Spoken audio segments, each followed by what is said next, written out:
Good greetings everyone, I'm Rusty Dog and welcome to this offline video of Elite Dangerous with Distant Worlds. I'm still carrying on my Distant Worlds strip, but this is the first time I'm doing it on a video that is not a live stream. And the reason is, well, there's two reasons. The first reason being that the first waypoint, or point of interest I should say, that I want to get to is 111 jumps away, so that's at least knocking on for a couple of hours for me to do that. And I don't know what's going to be on the way, but it gives me more freedom off stream to be able to decide what to scan, what to probe, even if it's a long distance away. And rather than you guys sitting and watching me just jumping and scooping and scanning and stuff while padding it out with conversation, I thought what I'll do is I'll make progress on an edited video, and while doing that I can fulfill reason number two, which is to talk about the new upcoming update that's scheduled for April the 23rd, I believe. Let me just, yeah, April 23rd.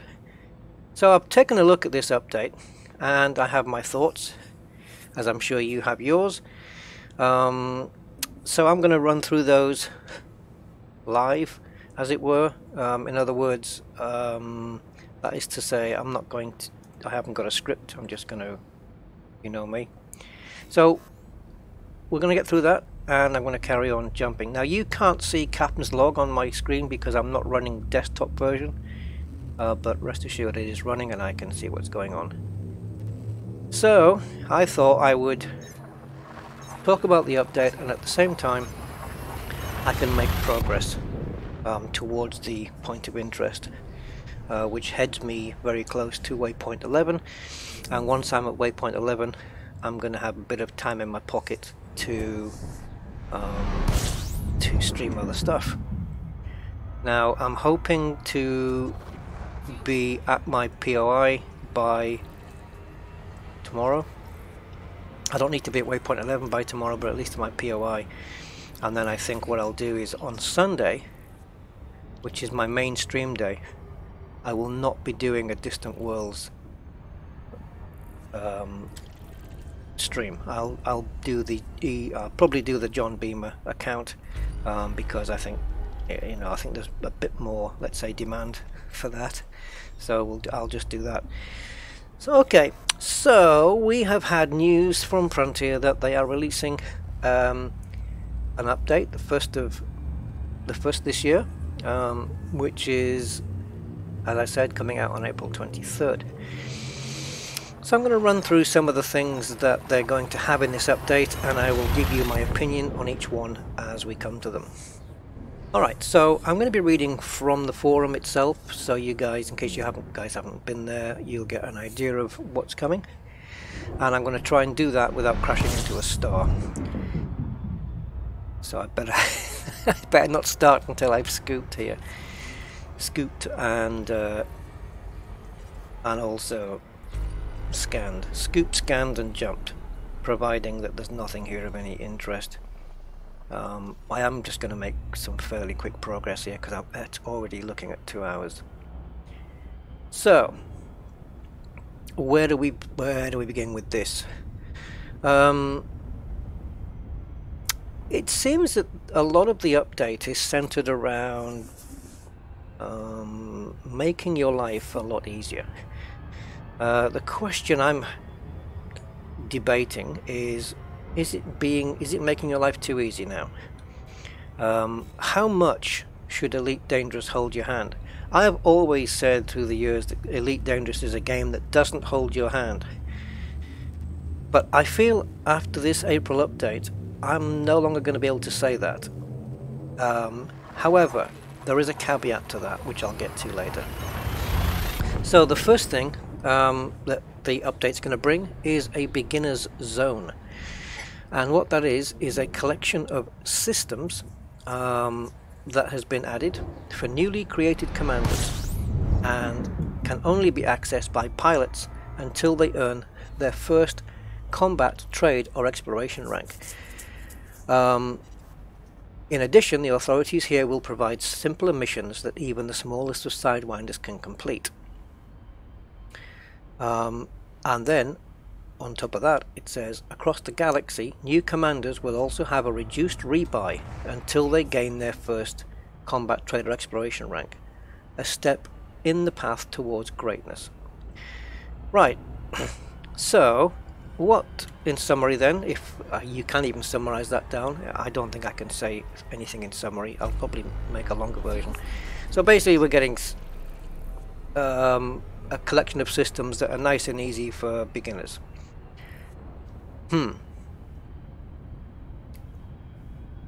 My question is, are beginners and new players really struggling that much that they need this? I get why some pilots may need it. But how difficult are the beginning missions anyway? I mean, I've just started my new John Beamer account. Okay, I'm not new to the game, and I think, you know, learning or cutting your teeth or learning the ropes, as it were, in systems that offer simple missions. I don't know what's simpler than go and get 10 units of fish from so and so. I don't know what's easier than that. A boom time delivery, what's easier than that? I'm guessing these are systems where there's going to be no or little to no competition from NPCs, like piracy, bounty hunting, and if there is any, it's going to be dead easy, where they'll barely fire at you. I'll tell you what my issue is with this. I get where they're coming from with this. They want to make the game more accessible to newbies. And I've realised that while I'm talking, I'm not going to be jumping. I need to concentrate on trying to do both. So, here's my issue. I understand a bit about the reduced rebuy, and I understand the fact that these new systems, you can only access them until you gain your first rank in either of the three categories, the combat, trade or exploration. So you won't be there for long, because gaining your first rank in either of those is going to come pretty quickly. You know, you're going to get a promotion on one of those ranks fairly soon, if not on the same day. So you're not going to be there for long. So in reality, it's not that much of a it's probably not going to make a difference, because I think once you've earned, I mean, what happens when you're in that system and you've earned one of your ranks? Does it tell you you have to leave that system? Can you stay in there and keep taking simple missions? Or is it a case that once you leave, you can't get back in because it's permit locked? But my question on that would be, why do we need this when we have the training scenarios, which is geared towards the newbies? The training scenarios on the main menu kind of guide you and talk you through how everything works. I don't know if there's any, I can't remember if there's any training scenarios where they require you to pick up a mission, or whether they just give you a mission and ask you to go and complete it. But I'm pretty sure that once you get through the training scenarios, you're probably already at a stage where you might not need these beginner systems. But again, I don't know what's going to be in these systems. I don't know what kind of missions they're going to be. I'm not saying it's a bad thing, but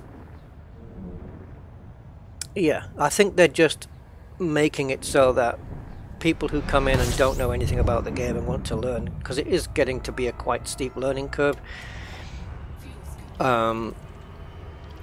that they're just making, like, instead of jumping in at the deep end, if there is a deep end in Elite Dangerous, I don't think so. I mean, you could obviously take your newly acquired Sidewinder and go into a Haz-Res and get yourself killed. But what they're doing here is just making the shallow end even more shallower. Basically, they're just making it easier. So it's, as I said, it's only there, these systems are only there until you get your first rank, and then I guess you're going to be told to leave.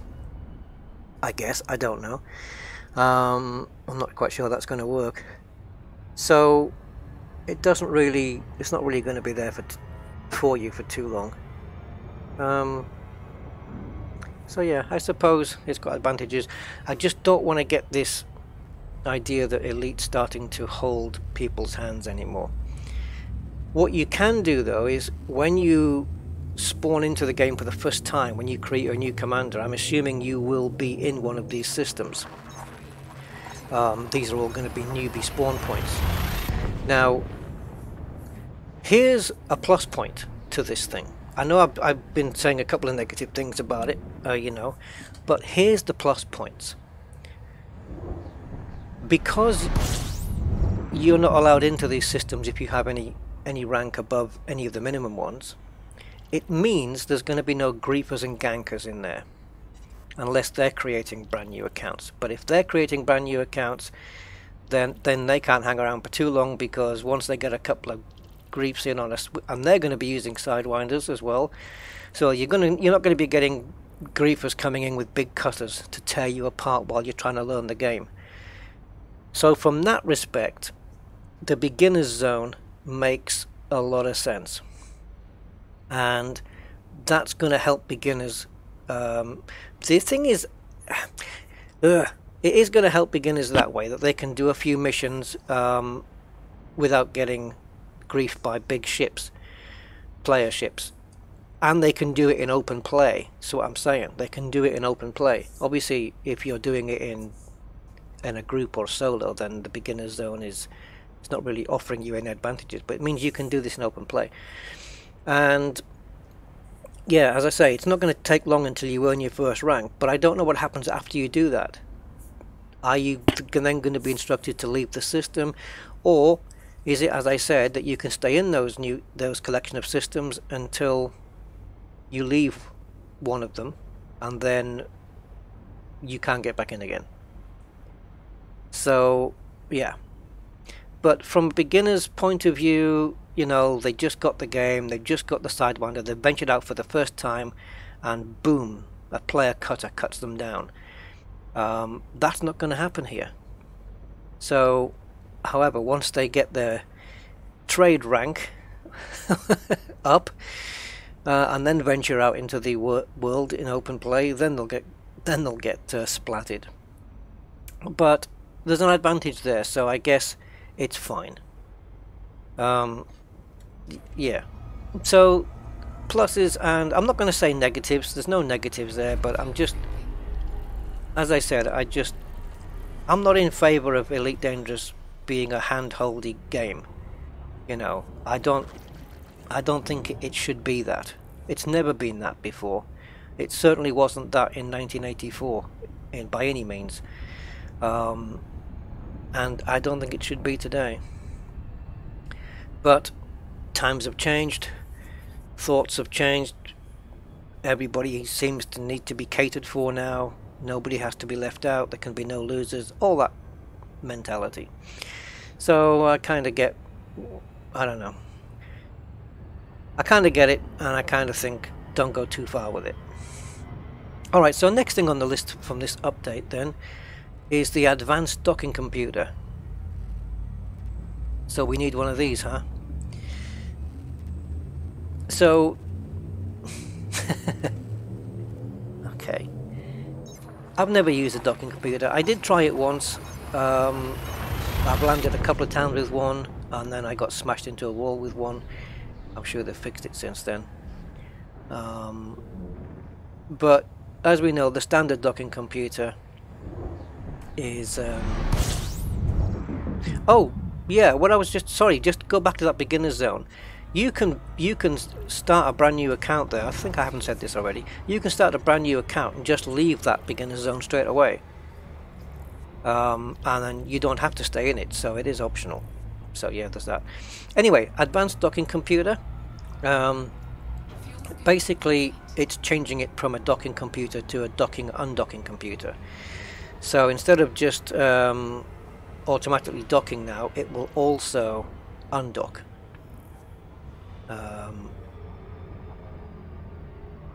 So that it'll get you off the launch pad and out the mail slot. Again, these are fundamental skills that you should have for flying a ship in Elite Dangerous. And I don't think a docking computer is not going to help you, right? If you can't dock or undock safely, using a docking computer for 6 months, you're not going to learn how to do it. Because the first time you go manual is going to be your first time, regardless. You probably get a little bit of an idea by watching how the docking computer did it. But there's nothing quite like doing it on your own. And out of principle, I won't use a docking computer because I want to do it. You know, I want to fly my ship. I don't want, you know, I can't be 4 years into this game and say I still need a docking computer to dock. I can't be that person. I feel like I would be embarrassed to say that. And I'll bring in Type 10s and cutters. If I scrape the mailbox, I scrape the mailbox. It means I'll have to, you know, I'll have to improve my aim coming in and coming out. But this one again, it's hand-holdy. It will land your ship for you. It'll take off. And it's weird that it says that the module will come standard in all newly purchased small ships. The small ships are the ones you need it least in, because you've got the most space coming in and out of the. It's the big ships you need them on. By the time you've got the big ships, you should have experience with docking and undocking. So, yeah. Again, though, this is an optional module. You don't have to fit it. So I suppose I can't really criticize it too much because they're not. Unlike passive scanning, which you guys know I don't agree with, they're not forcing it on you. So they're not forcing it on you, but you are getting an extra. All ships are going to be given extra slots for these new modules. There's 2 new modules coming. Advanced Docking Computer is the first one, and because of that, every ship's going to get 2 more. Whoops. Going to get 2 more free internal compartments to put these in if you want. Thankfully, these new modules are optional. I won't be using any of them. I will certainly try out the next one, but I doubt it's something I'm going to be using. Yeah. And for those of us out on the Distant Worlds 2 trip, I guess we're kind of screwed in getting any of these modules if we wanted them until we get back, or at least until we dock at a deep space starport. So yeah, Advanced Docking Computer then comes as standard on all newly purchased small ships. If your ships aren't small or they're not newly purchased, you'll just find an empty slot on your outfitting in order to put one in. So this one will allow you to automatically undock and leave the mail slot. When it gives you control back, I don't know. I don't know how far out it goes before. Probably, I don't know, maybe a few hundred meters perhaps. So yeah, I mean, the docking computer's in the game, so it doesn't really make that much of a difference that there's an undocking computer as well. Personally though, it's not something I'd ever use. I always want to do that myself, you know. Yeah, so again, it's to help beginners, I suppose, but there's nothing like doing it yourself to learn how to do it. So the next one, which I'll try out, and that's the Super Cruise Assist. So again, this will be standard on all newly purchased ships. I hope that means it's removable as well. When it says comes as standard, I hope you can deactivate it, because if Super Cruise Assist is something that is forced on you, I'm not going to like it. I don't want Super Cruise Assist on. It's like cruise control in a car. You can switch it on, you can switch it off. it's up to you. I want this to be the same. All it says here is this module will come as standard in all newly purchased ships. So, but then the docking computer comes as standard, right? And you used to be able to remove that, I think, or not the, or you, I don't know. I'm trying to compare it with something that comes as standard on a ship, but you can remove if you want. So what is Super Cruise Assist? Well, you know when you're flying in Super Cruise towards something and you just stay in the middle in the blue zone here? Well, I guess that's what it does for you. So, Super Cruise Assist. While in Super Cruise, you'll be able to target a destination and activate Super Cruise Assist, putting your safety in the reassuring hands of a machine. Again, taking control of the user, holding your hand. In this mode, your ship will automatically maintain the correct speed and approach to your target destination. Well, that's what I'm doing right now by just staying in the blue zone. That's what it does. But this one will break out of Super Cruise at the optimum time. So, do I just point? Does Super Cruise Assist then make minor adjustments? Like if it starts veering off course, does it, as it zooms into its destination? If my planets are, I don't know, say 80,000 light seconds away, and I'm pointing at it, by the time I get there, I could be over there. Does it make those corrections? Actually, no. And the answer to that question is no, it doesn't. You just simply have to keep making the corrections. But once you get to or get near your destination, then it will break out of Super Cruise at the optimum time and disengage. But yeah, you still have to align. But it will eliminate the loop of shame. Now, I do the loop of shame on a number of occasions, but that's generally when I'm live streaming or I'm talking like I am now, and I get distracted. If I'm playing on my own, I won't generally do loops of shame because I'm paying attention.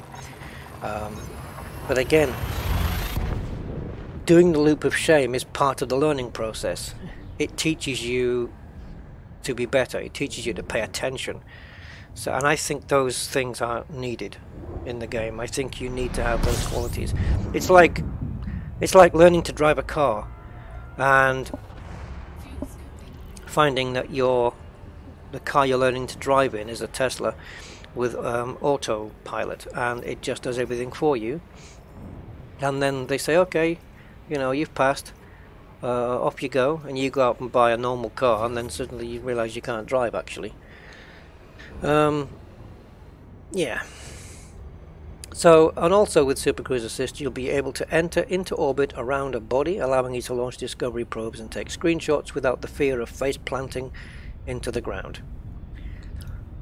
So, everything I've read so far, the Super Cruise Assist and the Advanced Docking Computer and the Beginner's Zone, is all geared towards just holding your hand a little bit more, or well, a little bit more. It's not really holding your hand too much already, but it's beginning to get into the hand-holdy stage now. Purists of the game, I don't think will like or want any of these things, because we like to have it a pure experience, I suppose. Beginners are this is going to appeal to beginners, and you know, if it helps them get into the game better, then fine, that's great. I don't think it's going to do much because, again, once you fly the first time without Super Cruise Assist, you're going to have to do it on your own anyway, and if it doesn't work out a couple of times and you do a couple of loop of shames, some people might be tempted to just say, oh well, I'm going to put Super Cruise Assist back on my ship. And you'll easily be able to do it because you'll have that slot available. I don't know whether it'll be dedicated for these modules or whether you can just put anything in it, but they're just going to be class 1 slots, I believe. So yeah, you can probably stick extra cargo in there. I don't know how it's going to work really. I don't know how they're going to... it just says here, with the introduction of these new modules, small ships Small ships will be outfitted with 2 additional size 1 optional internal slots. Medium and large ships will receive 1 additional slot, and this will apply retroactively to all relevant ships. Okay, so your medium and large ships only get 1, so you'll be able to use one of those new modules in one of your newly created slots, but if you want to use another one, you're going to have to use an existing slot. That's okay, that's fair enough. I would probably have done it, I would have been more stricter. I would have just put 1 extra slot on the small ships and no extra slots on the medium to big ones. So, you know, basically the game is saying, or you're saying, by the time you get to a medium ship or a large ship, you shouldn't need Super Cruise Assist or an advanced docking computer. So yeah, I hope Elite doesn't continue down this path of hand-holding, because I think it would be, again, I've said it before with passive scanning, I think it would be a wrong path to go down. Elite doesn't need to be made easy, and it shouldn't be. You know, we can't. Okay, so if a few beginners get, sorry, I'm just super cruising now. If a few beginners get a bit, you know, aerated that they can't get something right, then they're just gonna have to practice, you know. And I know we're in this time where, I don't know, people would just maybe have a go at something, and if they don't get it right a couple of times, they'll just give up and say, I'm not playing anymore, and move on to something else. You know, there's a lot of I'm not going to say attention deficit, but it's something that people's attention is only, these days, seems to be only held for a little while, and there's a bit less perseverance in these days, I think. I don't know, that's the impression I get. I might be wrong, but I just get the impression that you know, people, because there's so much choice out these days, that people can just say, forget this, I'm going to go back to No Man's Sky. I can't, you know, I can't super cruise to a destination without zooming past it or doing an emergency stop. So I don't understand how this game works, and the whole thing. But for me, I think that the training scenarios are sufficient, were sufficient. They were for me, but times have changed since I started playing the game. There's been a lot more additions since then. But of those additions that we have, like the engineers, there's nothing here to help you with that. Landing on a planet, there's nothing here to help you with that either. So yeah, anyway, let's move on to the next thing that they have, the navigation tab. So we already got changes in chapter 4 with the navigation tab and some of those panels.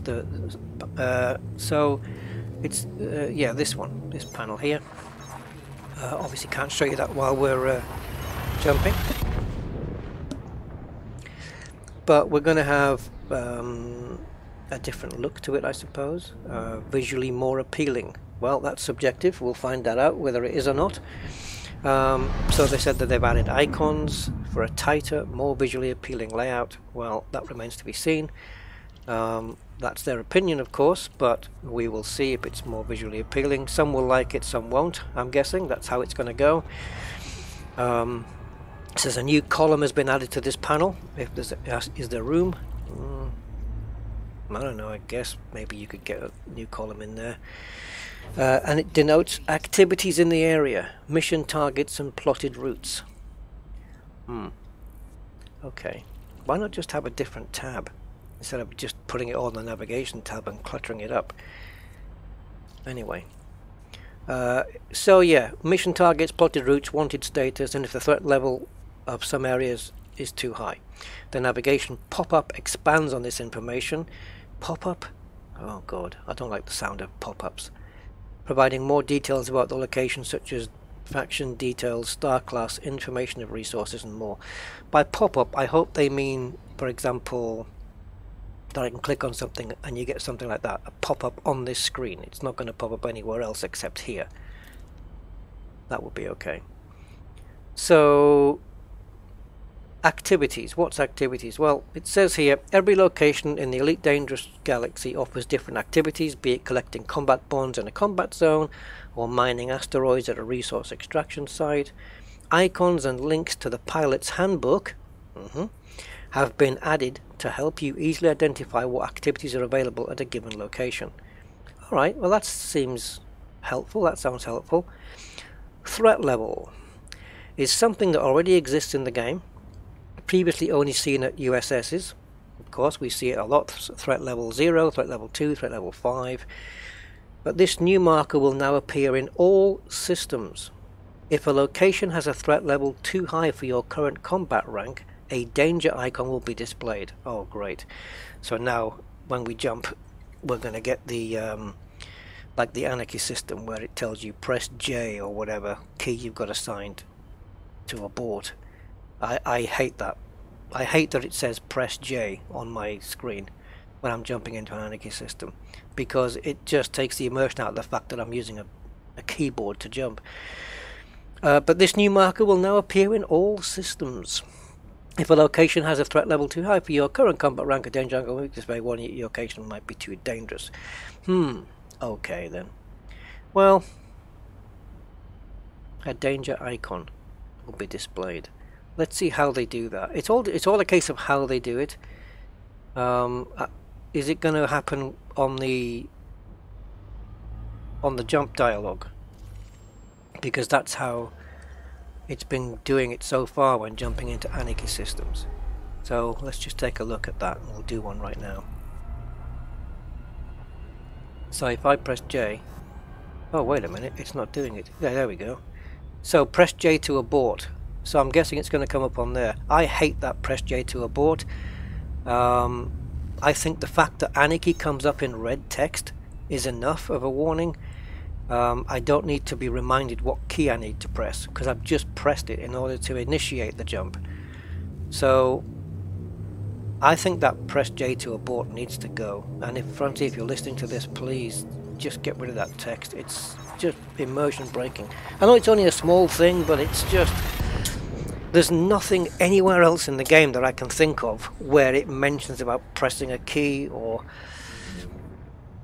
unless you're in the external cameras, of course. But nothing that pops up in your face. Yeah, anyway. So what is the pilot's handbook then? Well, it says here, like the Codex, the pilot's handbook is a treasure trove of information, providing details on the many activities available to you in Elite Dangerous. Now, is this something that's only of use to beginners? Well, not according to FDev. Whether you're a veteran or you've only just graduated from flight school, these articles will help you discover what opportunities are out there and what is required to get involved in them. With links from the cockpit straight to the pilot's handbook, sourcing information is easier than ever before. Alright, so that could be useful. What kind of information is going to be there that's not on Galnet or Codex, I don't know. But it sounds good. It sounds like it sounds like a very efficient way of picking up stuff to do in the game in your area, kind of like a travel guide, I suppose. So yeah, that might be a good thing. It can't be a bad thing. I can't see any downsides to that. It's just helping you find and discover stuff. I don't know. I don't think there's any new content coming with this of things to discover, but yeah, I think seems like an okay thing. So what else do we have? Well, we have improvements on the trading screen. So again, whether you're an interstellar trader, I've read that wrong. When you're an interstellar trader, every minute is a potential sale. So to help you avoid being badgered by a strange man trying to sell you a deal of a lifetime, and in brackets, 500 tons of bio-waste is not always a good deal, by the way, a number of improvements have been made to the user interface of the commodities market. I obviously can't show you that right now. You will find two panels in the commodities market: buy and sell. It sounds like that sounds like a fundamental thing that should be on a commodities market in the first place. Sorry, I'm just trying to remember whether I scanned here or not. So, yeah, each new panel will provide you with important information. Commodities relevant to any active missions you're currently undertaking. Icons that provide feedback of profits and supplies. Trade data on nearby local systems per commodity. Don't we already have that? Oh, well, we have something similar. We have something to help us out with where to buy and sell on the commodities page, right? Yeah. Buy and sell commodities pop up with much more info than before. Helpful even to the seasoned trader. So there you go. That's what I meant when I said earlier. Again, because again, this is something that helps the seasoned player as well as the newbies. So that's a good thing. And select markets or goods and view their trade data in the galaxy map. Alright, so again, that sounds like it's a lot of useful information there. All these improvements have been introduced to make the commodities market easier to understand at a glance, ensuring every commander can become a wolf of the interstellar Wall Street. Alright, well, let's see how that gets implemented and what it looks like. But along with the pilot's handbook, it sounds like some more good information that we're going to have at our fingertips. And I guess that is a good thing. Right, next thing then. Interstellar initiatives. Ooh, that sounds good. Interstellar initiatives. Well, it's a rename. It's our name for the previously announced community. When I say our, I mean Frontier Developments. Our name for the previously announced community events. Is that a different thing from community goals? I think it is. I think community goals just a weekly thing. So community goals are different to this. Community events, I guess to avoid confusion, have been renamed to Interstellar Initiatives. These are a series of in-game events that play out over the course of around a month. Each one features several phases that will alter as the narrative progresses, and may end with lasting effects on the galaxy. We'll be delving deeper into these in just a couple of weeks. Yeah. And it says there is more. I didn't want to keep doing that. I want to press the mouse on another screen. Here we go. And there's more. A revamped main menu layout featuring Galnet news and other important information. Trading missions and challenge scenarios will now be accessible via the cockpit, allowing you to brush up your skills right from the seat of your ship. Loading screen tips. Okay, most games have got those. And bug fixes. That's it. That's pretty much it. Okay, so I'm all for the extra information stuff. No, I'm not going to do this system. I'm all for the extra information because it's helpful to. If it's helpful to beginners all the way up to seasoned veterans, then I think that's going to be great. As for the new modules and the beginner zone, I can see it has a place for it. There's a place for it, but the beginner zone I think is fine in terms of being able to take your first baby steps into the game without worrying about being griefed or ganked. I'm sure seasoned gankers and griefers will want to create new accounts or have a disposable account that they can just keep creating a new one, wiping their save game data and starting fresh just so they can outfit their. But everyone has to start from square one, so. But a seasoned player in a A-rated Sidewinder is likely to take out a newbie in an A-rated Sidewinder, so. But the opportunities for griefers and gankers is reduced virtually down to not much, not really worth the effort, I would say. But the saddest ones amongst that group will probably still want to do that. But it's certainly safer if you want to do if you want to start your game in open play. Other than that, I think having a beginner zone where things are made simple for you to start with, or simpler, I think that's why not. As for Super Cruise Assist, I think that's the thing that probably, I think, I don't know, I've got mixed feelings about these things, because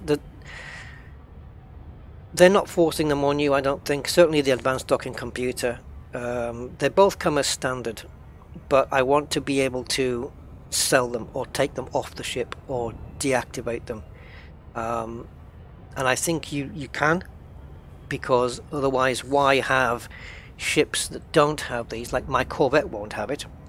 It'll have an empty slot, which means I'll be able to add it.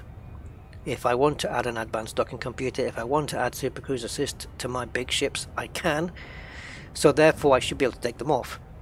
So that's what leads me to think that these two modules are completely optional. And that's the saving grace of these two, really. That you're not forced into using them. Because certainly I won't use the advanced docking computer. But the Super Cruise Assist, I think if you take into account that your alignment is good already, it helps that you can... The Super Cruise Assist will help in a specific scenario, I think, even for the veterans, and that is you can point towards a planet that you want to probe, or a place you want to go to and land or whatever, and while the ship is on Super Cruise Assist to get there, you can whiz off and have a bio break or go make a cup of tea or whatever you want to do, and you know when you come back your ship's not going to be emergency stopped. I mean, they say it prevents you from face planting into the ground, but that doesn't happen, does it? Because when you get too close and you don't disengage, it just emergency stops. But the fact that the ship will actually disengage for you and orbit the planet, I suppose, or just orbit around the body. At least that's what I get from this. It says with the Super Cruise Assist, you will also be able to enter into orbit around a body. So I'm guessing it does that for you as well. So that means, yeah, you can quickly leave the room and do what you got to do while it's on the way there. And if it gets there before you get back, you don't need to panic, because the ship will do it for you, providing you're still aligned up. If you're not aligned, it's just going to whiz past, I reckon. And you will do the leap of shame even with Super Cruise Assist on, because it seems to me that as you still have to align with your destination all the time, if you go out of alignment and you whiz past, even Super Cruise Assist not going to help you there, right? If it auto-aligned as it was flying towards the destination, then we could be talking Super Cruise Assist Plus. Maybe they'll bring out Super Cruise Assist Plus, who knows? Or an engineer's upgrade for Super Cruise Assist called Auto Align. Who knows? Just thought of that.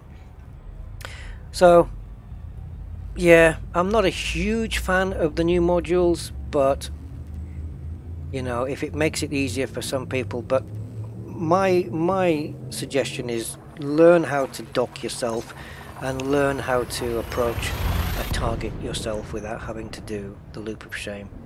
In other words, flying past and having to turn round and come back again. Because these are fundamental skills to flying a spaceship, and you really need to have them under your belt. You know, it's different if you are a veteran and you can dock and undock at your ship safely, and you can approach a target, you know, and then you think, well, I'm just going to put these modules on for my own convenience. That's a different thing, you know. But yeah, so yeah, there it is. That's the update. So what I'm going to do now, I am only 93 jumps now, so that means I've done 18 jumps, yeah, while I've been wittering away. Did I do this? No. So I will start editing from here, and I will break off from this point, and if I find anything interesting on my way towards the POI, I'll be back. Yeah, so I will see you shortly, most likely.